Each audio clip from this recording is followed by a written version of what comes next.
പ്രതീക്ഷകളും സൗഹൃദവും പങ്കുവെച്ച് കൊല്ലത്തെ സ്ഥാനാർത്ഥികൾ. കൊല്ലം പ്രസ് ക്ലബ്ബ് സംഘടിപ്പിച്ച പരിപാടിയിലാണ് 3 പേരും ഒരുമിച്ചത്.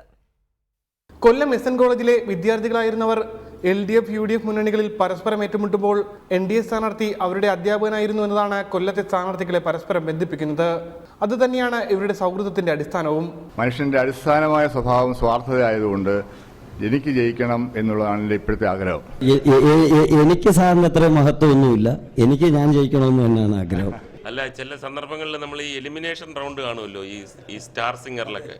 അപ്പം അകത്ത് നിൽക്കുന്ന ജയിച്ച ആള് പെട്ടെന്ന് വികാരാധീനായി വന്ന് മൈക്കിൻ്റെ മുമ്പിൽ അവരെ കൂടെ ഒന്ന് ഉള്ളിലാക്കുമോ എന്ന് ചോദിക്കുന്ന ഒരു ഭയങ്കര ടച്ചിങ് സീനുണ്ട്.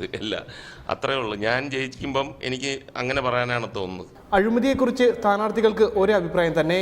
ഇടതുപക്ഷ സ്ഥാനാർത്ഥിയാണെങ്കിലും അഴിമതി നടത്തുന്നവർക്കെതിരെ തനിക്ക് സ്വതന്ത്ര അഭിപ്രായമാണുള്ളതെന്നും മുകേഷ് വ്യക്തമാക്കി. നേതാക്കൾ ഉൾപ്പെട്ടിട്ടുണ്ടെങ്കിൽ അത് തെളിയിക്കപ്പെട്ടു കഴിഞ്ഞാൽ വീണ്ടും അവർ ഇടതുപക്ഷ നേതാക്കളാണെങ്കിൽ ഒരുപക്ഷെ ഞാൻ കാണില്ലായിരിക്കും. അഴിമതിക്ക് വ്യക്തിപരമായി ഞാൻ ഒരിക്കലും കൂട്ടുനിൽക്കുന്ന ആളല്ല. അഴിമതി വിരുദ്ധതയാണ് എൻ്റെ മുഖമുദ്ര എന്ന് ക്ലിയർ കട്ടായിട്ട് തന്നെ പറയാൻ ഞാൻ ആഗ്രഹിക്കുന്നു. വിജയപ്രതീക്ഷകൾ പങ്കുവച്ചും പരസ്പരം ആശംസിച്ചുമാണ് 3 സ്ഥാനാർത്ഥികളും പിരിഞ്ഞത്.